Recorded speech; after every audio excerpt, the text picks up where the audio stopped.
لله إن الحمد لله نحمده ونستعينه ونستغفره فنعوذ بالله من شرور أنفسنا ومن سيئات أعمالنا من يهده الله فلا مضل له ومن يضلله فلا هادي له وأشهد أن لا إله إلا الله وحده لا شريك له وأشهد أن محمدا عبده ورسوله أرسله بالحق بشيرا ونذيرا وداعيا إلى الله بإذنه وسراجا منيرا وبشر المؤمنين بأن لهم من الله فضلا عظيما فإن خير الحديث كتاب الله وخير الهدي هدي محمد صلى الله عليه وسلم وشر الأمور محدثاتها وكل محدثة بدعة وكل بدعة ضلالة وكل ضلالة في النار أما بعد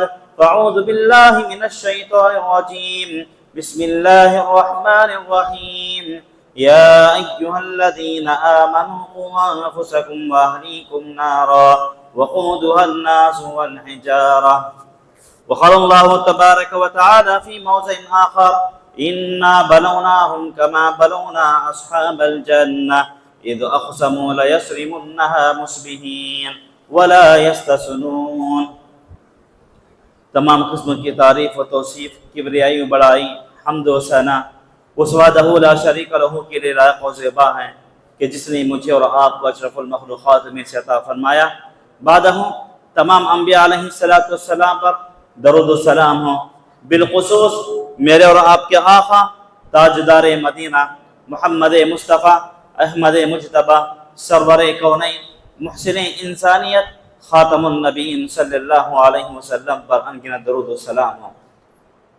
معزز حضرات اور معزز خواتین اسلام، میں نے ابھی آپ کے سامنے قرآن مجید کی دو آیات کریمہ تلاوت کی، ایک سورہ تحریم کی تو دوسری سورہ قلم کی آیت میں نے آپ کے سامنے تلاوت کی۔ آئیے انہی دونوں آیات کو سامنے رکھتے ہوئے آج میں آپ کے سامنے جس موضوع پر لب کشائی کرنے جا رہا ہوں وہ موضوع ہے اللہ ہمیں دیکھ رہا ہے۔ اللہ ہمیں دیکھ رہا ہے، اس موضوع پر باذن اللہ گفتگو کرنے کی کوشش کروں گا۔ دعا کرتا ہوں کہ اللہ تبارک و تعالی کہنے والے کو قرآن و حدیث کی موافق باتیں بتلانے اور اس پر عمل کرنے کی بھی توفیق عطا فرمائے، آمین۔ بعدہ سننے والوں کو بھی عمل کی توفیق عطا فرمائے، آمین۔ محترم حضرات، دنیا کے اندر انسان یہ سمجھ کر غلطیاں کر رہا ہے کہ اللہ ہمیں نہیں دیکھ رہا ہے، جبکہ اللہ تبارک و تعالیٰ نے قرآن مجید کے اندر اکثر مقامات پر یہ بیان فرمایا، یا ایھا الذین آمنوا اتقوا اللہ۔ اکثر جگہات پر یہ آیت ہمیں پڑھنے میں ملتی ہے، یا ایھا الذین آمنوا اتقوا اللہ، اے مسلمانوں تم اللہ کا تقوی اپنے دلوں میں حاصل کرو، اے مسلمانوں تم اللہ کا ڈر اپنے دلوں میں پیدا کرو۔ بار بار اللہ تبارک و تعالیٰ نے اس کی طرف اشارہ کیا، اتقوا اللہ، کہ تم تمام کے تمام تقوی اختیار کرو، یعنی اپنے دلوں میں اللہ کا ڈر اور اللہ کا خوف پیدا کرو۔ کیوں؟ ان عذاب، اللہ رب العالمین بیان فرماتا ہے کہ اللہ رب العالمین کا عذاب، عذاب ربک، تمہارے رب کا عذاب کیسا ہوگا؟ انسان سمجھتا ہے کہ اللہ کا عذاب آسان ہوگا، نہیں، لشدید، بلکہ اللہ تبارک و تعالیٰ کا عذاب اتنا بھیانک ہوگا، اتنا خوفناک ہوگا کہ انسان اندازہ لگانا چاہے تو بھی نہیں لگا سکتا۔ اسی وجہ سے اللہ تبارک و تعالیٰ نے قرآن مجید میں یہ بھی بیان فرمایا، یا ایھا الذین آمنوا قوا انفسکم واہلیکم نارا وقودها الناس والحجارہ۔ اللہ تبارک و تعالیٰ نے وضاحت کے ساتھ بیان فرما دیا، اے لوگوں قوا انفسکم، اپنے آپ کو اور اپنے اہل و عیال کو جہنم کی آگ سے بچاؤ، کیونکہ جہنم کی آگ یہ ایسی خطرناک ہے، یہ ایسی بھیانک آگ ہے کہ جس کے اندر اللہ تبارک و تعالی انسانوں کو جلائے گا، اور وقودها الناس والحجارہ، اللہ تبارک و تعالی خود بیان فرماتا ہے کہ جہنم کی آگ کو بھڑکایا جا رہا ہے، جہنم کی آگ کو سلگایا جا رہا ہے، تیز کیا جا رہا ہے۔ جب اس کی آگ بجھنے کی قریب ہوگی، جب اس کی تپش ختم ہونے کے قریب ہوگی، جب اس کی لو ختم ہونے کے قریب ہوگی، تو اللہ تبارک و تعالی جہنم کی آگ کو بھڑکانے کے لیے، جہنم کی آگ کو تیز کرنے کے لیے وہ خود الناس، تو لوگوں کو اس میں جھونک دے گا۔ جس طرح ہم لکڑیوں کا چولہا سلگاتے ہیں، آنچ لگاتے ہیں، جب آنچ بجھنے کے قریب ہوتی ہے تو لکڑیاں ڈالتے ہیں، کاغذات کو ڈالتے ہیں، تو اللہ تبارک و تعالی ویسے ہی جہنم کے اندر انسانوں کو ڈالے گا۔ اس لیے اللہ نے کہا یا ایھا الذین آمنوا قوا انفسکم واہلیکم نارا وقودها الناس والحجارہ۔ اللہ تبارک و تعالی نے واضح انداز میں بیان فرمایا، اے لوگو جو اللہ پر ایمان رکھتے ہو، اے مسلمانوں، تم اپنے آپ کو اور اپنی فیملی کو، اپنے رشتہ داروں کو جہنم کی آگ سے بچاؤ۔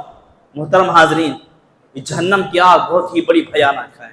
تو آج انسان یہ سمجھتا ہے کہ اللہ مجھے نہیں دیکھ رہا ہے، اللہ تعالی ہم پر نظر رحمت کر رہا ہے، اللہ تبارک و تعالی ہمیں معاف کر رہا ہے۔ یہ انسان کی بہت ہی بڑی غلط فہمی ہے۔ آئیے آپ کے سامنے چند واقعات کو رکھ کر اپنی بات کو آگے بڑھانے کی باذن اللہ کوشش کروں گا۔ میرے بھائیوں، قرآن مجید میں ایک سورہ ہے جس کو ہم سورہ بروج کے نام سے یاد کرتے ہیں، والسماء ذات البروج والیوم الموعود۔ اس سورت کے اندر اللہ تبارک و تعالیٰ نے ایک بہترین واقعے کو نقل کیا۔ وہ واقعہ کیا ہے؟ اصحاب الاخدود۔ اللہ تبارک و تعالیٰ نے ایک بہترین واقعہ ذکر کیا۔ دراصل کیا ہے، یمن کا ایک بادشاہ تھا، یمن کا ایک بادشاہ جس کا نام ذو نواس تھا، جو مسیحوں پر ظلم و زیادتی کیا کرتا تھا۔ یہ بادشاہ اپنے دربار میں ایک جادوگر کو رکھا کرتا تھا، اسی کے مطابق اپنے فیصلے سنایا کرتا تھا۔ جب یہ جادوگر بوڑھا ہو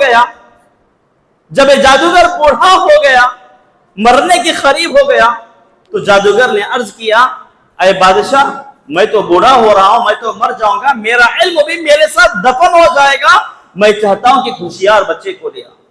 بہرحال بادشاہ کے دربار میں ایک نوجوان، ایک حسین، خوبصورت، فطین، چالاک، ذہین بچے کو پیش کیا جاتا ہے۔ جب وہ بچہ بادشاہ کے دربار میں پہنچتا ہے، جادو سیکھنے لگتا ہے۔ اتفاق کی بات یہ ہوتی ہے کہ ماں کے گھر اور اس جادوگر کے جو سیکھنے کی جگہ تھی، اس کے دوران راستے میں ایک راہب کا گرجا گھر بھی پڑ گیا۔ تو یہ بچہ راہب کے پاس بھی کچھ علم سیکھنے لگا۔ اللہ رب العالمین کا فضل اور کرم یہ رہا کہ اس بچے کو علم پسند آ گیا اور وہ اس علم پر توجہ دینے لگا۔ ایک مرتبہ آزمانے کا موقع ملا کہ جب وہ راستے سے گزر رہا تھا تو ایک بڑا سا اژدھا یا پھر ایک بڑا سا موذی جانور لوگوں کے راستہ روکے ہوا تھا۔ اس بچے نے ایک پتھر اٹھایا اور کہا کہ اگر راہب کا علم صحیح ہے تو یہ جانور مر جائے یا راستے سے ہٹ جائے، اگر جادوگر کا علم صحیح ہے تو یہ جانور ویسے کا ہی ویسا راستے پر رکا رہے۔ جیسے اس نے پتھر کو پھینکا تو وہ جانور مر گیا یا راستے سے ہٹ گیا، اور تمام لوگوں نے اس بچے پر ایمان لانا شروع کیا۔ تب اس بچے نے کہا کہ میں تمہارا پروردگار نہیں ہوں، وہ اللہ ہے جس نے تمہیں اور مجھے پیدا کیا۔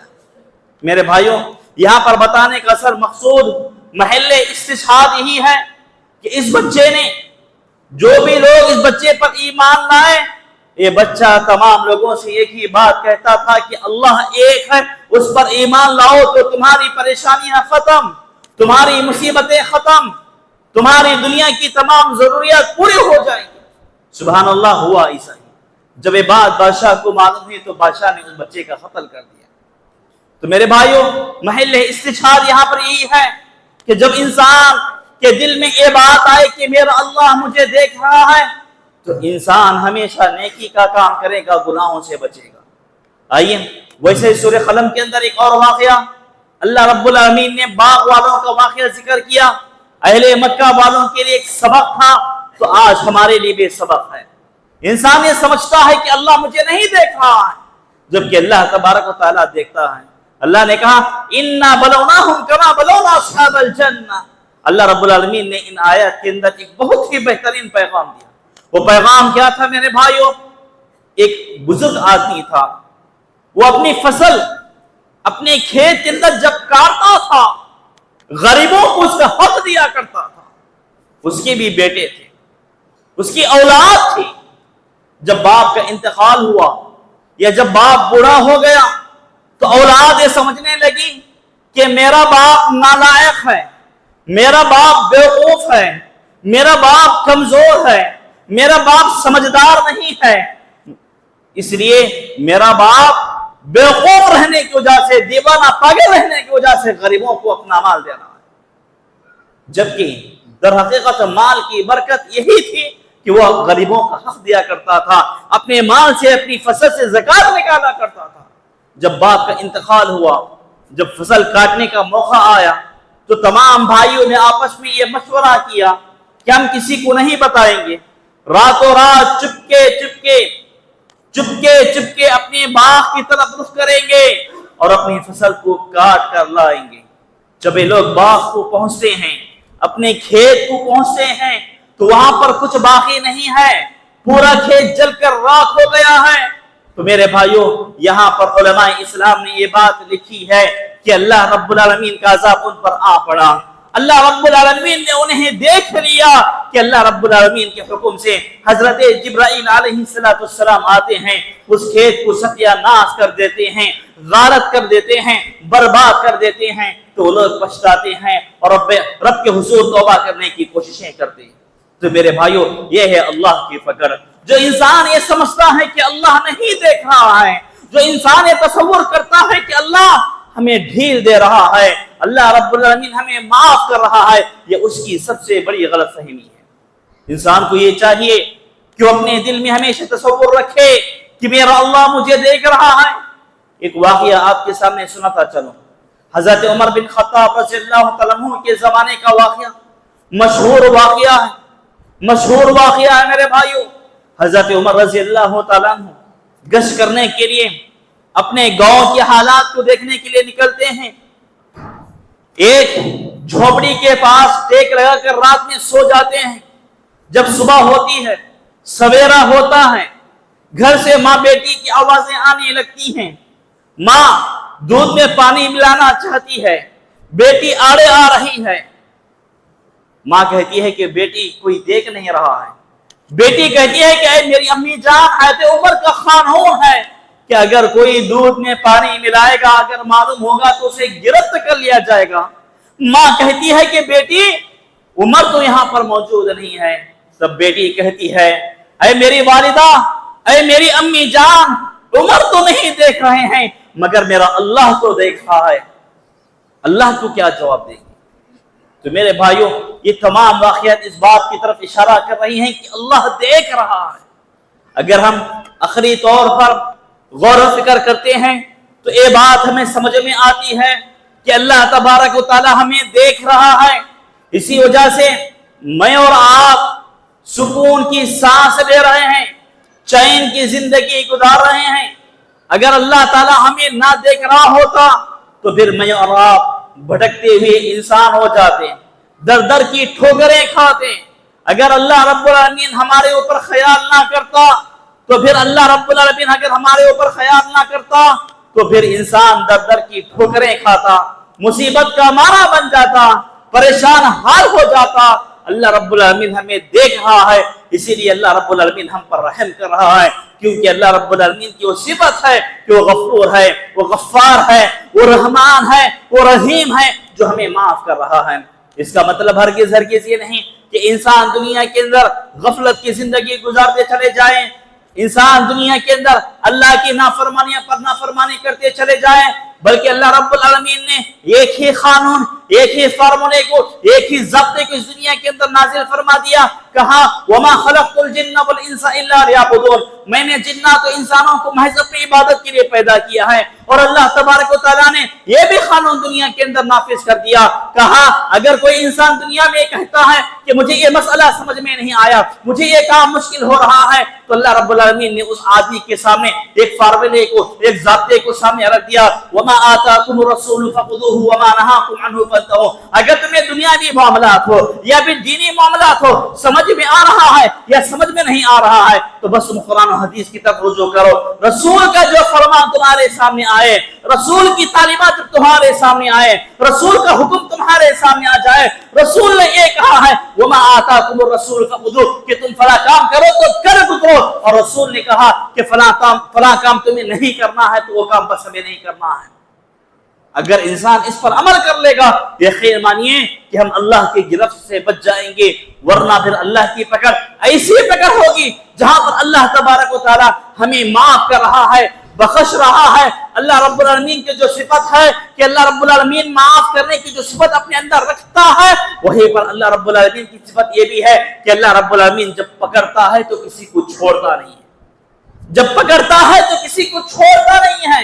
اسی لیے نبی مکرم صلی اللہ علیہ وسلم نے بیان فرمایا انسان کو ہمیشہ اللہ سے ڈرتے رہنا چاہیے, چاہے دن کے اجالے میں ہو, رات کے اندھیرے میں ہو, بند کمرے میں ہو, کمرے کے باہر ہو, کھلے میدان میں ہو, کہیں پر بھی ہو, انسان کو ہمیشہ اللہ تعالیٰ سے ڈرتے رہنا چاہیے.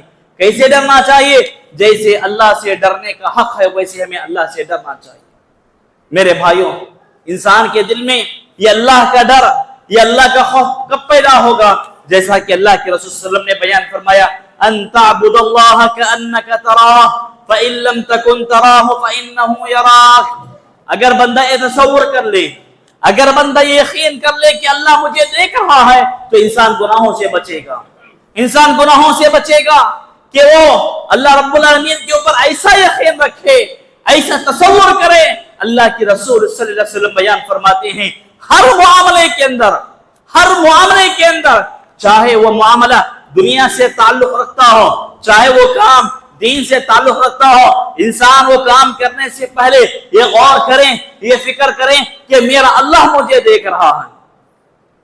دنیا کے آدمی نہیں دیکھ رہے ہیں بلکہ میرا اللہ مجھے دیکھ رہا ہے. جب انسان تصور کرے گا تو یقین مانیے کہ انسان کا وہ کام بھلائی پر مشتمل ہوگا, نیکی پر مشتمل ہوگا. اسی لیے اللہ کے رسول صلی اللہ علیہ وسلم نے وضاحت کے ساتھ یہ بھی بیان فرمایا کہ الامر بالمعروف والنہی عن المنکر کی تعلیمات دینا یہ ہمارا ایک اہم فریضہ ہے. جب آدمی امر بالمعروف والنہی عن المنکر یعنی بھلائی کی باتوں کی جانب لوگوں کو بلاتا ہے, والنہی عن المنکر یعنی لوگوں کو منکرات سے روکتا ہے, تو گویا کہ خود بخود اس کے دل میں اللہ کا ڈر پیدا ہوتا ہے, گویا کہ اس کے دل میں اللہ کا ڈر خود بخود پیدا ہوتا ہے. اور نتیجے میں بھلائی کا حکم دینے کی وجہ سے پہلے وہ خود بھلائی کا کام کرتا ہے, پہلے وہ خود نیکی کا کام کرتا ہے, پہلے وہ خود گناہوں سے بچتا ہے. مگر آج ہمارا ماحول کیا ہے, آج ہمارا معاملہ کیا ہے؟ آج ہمارا معاملہ تو یہ ہے ہم نہ لوگوں کو بھلائی کی جانب دعوت دیتے ہیں اور نہ ہی اپنے آپ کو گناہوں سے بچانے کی کوشش کرتے ہیں. کریلا نیم چرائیے کہ ہم خود بھی گنہگار ہیں اور اپنے دوست احباب کو بھی گناہوں کی جانب دعوت دیتے ہیں. کریلا نیم چرائیے کہ آج ہم اپنے دوست احباب کو فلم دیکھنے کی دعوت تو دیتے ہیں مگر کبھی ہم اپنے دوست کو نماز پڑھنے کی دعوت نہیں دیتے, قرآن سیکھنے کی دعوت نہیں دیتے, حدیث کی تعلیمات سیکھنے کی دعوت نہیں دیتے. دنیا کی دعوتیں تو ہزاروں دیتے ہیں, کھانے کی دعوت دیتے ہیں, بریانی کی دعوت دیتے ہیں, فلاں جگہ جانے کی دعوت دیتے ہیں, گھومنے کی دعوت دیتے ہیں, سیر و تفریح کی دعوت دیتے ہیں, وہیں پر کبھی بھی دین کے پروگرام میں شامل ہونے کی دعوت نہیں دیتے. کہیں پر بھی ہم مسلمان اپنے دوست احباب کو نماز کی دعوت ہرگز دینا پسند نہیں کرتے. تو یہ کہاں کا انصاف ہے میرے بھائی؟ جب ہمارے دل میں تصور آئے کہ اللہ مجھے دیکھ رہا ہے, مجھے گرفت کر لے گا, میری پکڑ ہوگی, مجھے کل قیامت کے دن پوچھے گا. کیونکہ میرے بھائیوں نبی کریم صلی اللہ علیہ وسلم نے بیان فرمایا کہ دنیا کے اندر اللہ نے ہمیں جو زندگی دی ہے اس زندگی کا حساب اللہ تعالیٰ کے یہاں چکانا ہے. ایک ایک سیکنڈ کے بارے میں اللہ تعالیٰ پوچھے گا, ایک ایک لحظے کے بارے میں اللہ تعالیٰ پوچھے گا. فلاں دن, فلاں سیکنڈ, فلاں ٹائم, رات کے وقت, دن کے وقت تو نے فلاں کام کیا, یہ کام کیوں کیا؟ اللہ تعالیٰ سوال کرے گا, اللہ تعالیٰ سوال کرے گا. اللہ تعالیٰ پوچھے گا کہ فلاں دن, فلاں ٹائم, فلاں سیکنڈ, فلاں لحظہ, فلاں آدمیوں کے سامنے یا فلاں کے بد پیچھے تو نے فلاں گناہ کا کام کیا تھا, یہ گناہ کا کام کرنے کا سبب کیا تھا؟ تو انسان کیا جواب دے گا میرے بھائیوں؟ کوئی جواب نہیں بن پائے گا, کوئی جواب نہیں بن پڑے گا. اسی لیے ہمارے دل میں اللہ پر بھروسہ, وتوکل علی اللہ, اللہ کی ذات پر بھروسہ, اللہ کی ذات سے امید لگائے رکھنا چاہیے. تبھی جا کر ہم کامیاب ہوں گے. دنیا کے اندر ہم سمجھتے ہیں کہ اللہ تعالیٰ ہمیں چھوڑ دے گا, ہم تو کامیاب ہو گئے ہیں، ہمارے پاس مال ہے، دولت ہے، عہدہ ہے، رتبہ ہے، مقام ہے، شہرت ہے، ہمارا خاندان بڑا ہے، ہم حسب و نسب کے اعتبار سے اچھے ہیں، ہمیں کوئی کچھ نہیں کرے گا۔ نہیں میرے بھائی، اللہ تعالیٰ خود بیان فرماتا ہے، اللہ تعالیٰ خود بیان فرماتا ہے کل نفس ذائقۃ الموت وانما توفون اجورکم یوم القیامہ فمن زحزح عن النار وادخل الجنۃ فقد فاز۔ ہر انسان کو مرنا ہے، جب انسان مر جائے گا اس کی دولت اس کے کام نہیں آئے گی، اس کا رتبہ اس کے کام نہیں آئے گا، اس کی شہرت اس کے کام نہیں آئے گی، اس کی بیوی بچے اس کے کام نہیں آئیں گے، اس کے دوست اس کے کام نہیں آئیں گے، دنیا کے اندر جو ظلم زیادتی کرتا تھا وہ بھی کام نہیں آئے گا، بلکہ کل قیامت کے دن اس کے حق میں فیصلہ سنایا جائے گا، اس کے اعمال کو تولا جائے گا۔ وَإِنَّمَا تُوَفَّوْنَ أُجُورَكُمْ يَوْمَ الْقِيَامَةِ، روز محشر قیامت کے دن اس کے اعمال کا برابر بدلہ دیا جائے گا، اس کے اعمال میں کمی بیشی نہیں کی جائے گی، اس نے جتنی اچھائیاں کی ہیں، جتنی برائیاں کی ہیں، سارا کا سارا چٹا اس کے سامنے پیش کر دیا جائے گا، اور کہا جائے گا کہ دنیا کے اندر انسان سمجھتا تھا کہ میں کامیاب ہو گیا ہے، در حقیقت دنیا کے اندر انسان کا مال انسان کو کامیاب نہیں بنایا، انسان کی مالداری انسان کو کامیاب نہیں بنائے، کامیاب انسان تو یہ ہے کہ جس کے حق میں قیامت کے دن یہ فیصلہ سنایا جائے کہ وَإِنَّمَا تُوَفَّوْنَ أُجُورَكُمْ يَوْمَ الْقِيَامَةِ فَمَنْ زُحْزِحَ عَنِ النَّارِ وَأُدْخِلَ الْجَنَّةَ فَقَدْ فَازَ، کہ کل قیامت کے دن اللہ تعالیٰ سارے لوگوں کے سامنے یہ فیصلہ سنائے کہ فلاں بندے کا رزلٹ، فلاں بندے کے نامہ اعمال اس کے داہنے ہاتھ میں، اس کے سیدھے ہاتھ میں دے دو، اور میرے فرشتوں اس بندے کو جہنم سے آزاد کر دو، جنت کے اندر داخل کر دو۔ تو یہ انسان کامیاب ہے جس کو جنت کی بشارت مل گئی، جس کے حق میں جنت کی خوشخبری سنائی گئی، جس آدمی کو جنت میں داخل کر دیا گیا، یہ آدمی کامیاب ہے، اس کے علاوہ کوئی آدمی کامیاب نہیں ہے۔ بس خلاصہ بحث، خلاصے کے طور پر یہ بات بتانا مناسب سمجھتا ہوں کہ اللہ تبارک و تعالیٰ نے ہمیں دنیا کے اندر بھیجا ہے تاکہ ہم اللہ کی عبادت کریں، اس دنیا کے اندر رہتے ہوئے آخرت کی تیاری کریں، اس دنیا کے اندر زندگی گزارتے ہوئے اپنی آخرت کو سنوارنے کی کوشش کریں۔ اسی لیے اللہ تعالیٰ نے مجھے اور آپ کو اس دنیا میں بھیجا ہے۔ اللہ تعالیٰ نے مجھے اور آپ کو اس دنیا میں اس لیے نہیں بھیجا کہ ہم دنیا کمائیں، دنیا کے پیچھے زندگی گزاریں، دنیا کہتے مر جائیں، تو یقین مانیے کہ دنیا کسی کے کچھ کام نہیں آئے گی، بلکہ مرنے کے بعد یہی دنیا ہمیں عذاب میں مبتلا کرے گی۔ اللہ تعالیٰ سے دعا کرتا ہوں کہ اللہ تبارک و تعالیٰ کہنے والے کو سننے والوں کو عمل کی توفیق عطا فرمائے۔ اے اللہ ہم تمام مسلمانوں کو جب تک تو اس دنیا میں زندہ رکھے، دین اسلام پر زندہ رکھ، جب بھی ہمارا خاتمہ ہو تو دین اسلام پر ہو۔ اے اللہ ہم میں سے جن بھائیوں کا اور بہنوں کا انتقال ہوا ہے، اے اللہ تو ان کی خبروں کو نور سے منور کر دے اور کربٹ جنت نصیب فرما۔ اے اللہ ہم تمام مسلمانوں کو قرآن و حدیث کے مطابق اپنی زندگی گزارنے کی توفیق عطا فرما۔ اے اللہ ہم میں سے جو مسلمان بھائی پریشان حال ہیں، اے اللہ تو ان کی پریشانیوں کو دور فرما۔ اے اللہ ہمیں سے جو مسلمان بھائی خرچ کے اندر ڈوبے ہوئے ہیں، اے اللہ تو ان کے لیے آسانی کا معاملہ عطا فرما۔ اے اللہ ہم میں سے جو بھی بیمار ہیں، اے اللہ تو انہیں شفاء کاملہ تندرستی عطا فرما۔ اے اللہ ہم میں سے جو بھی مسلمان بھائی پریشان ہیں، کسی بھی قسم کی پریشانی ہو، اے اللہ تو اپنی رحمت ان کے اوپر نازل فرما دے، اپنی برکتیں اپنی عنایتیں ان پر نازل فرما دے۔ اے اللہ ہم میں سے جو مسلمان غفلت کی زندگی گزار رہے ہیں، اے اللہ ہم تمام مسلمانوں کو غفلت کی زندگی سے ہٹ کر صحیح معنوں میں صحیح زندگی گزارنے کی توفیق عطا فرما۔ اے اللہ مرتے دم تک ہم تمام مسلمانوں کو ہمیشہ تیری عبادت کرتے رہنے کی توفیق عطا فرما۔ آمین۔ ربنا تقبل منا انك انت السميع العليم وتب علينا انك انت التواب الرحيم۔ سبحان ربك رب العزة عما يصفون وسلام على المرسلين والحمد لله رب العالمين۔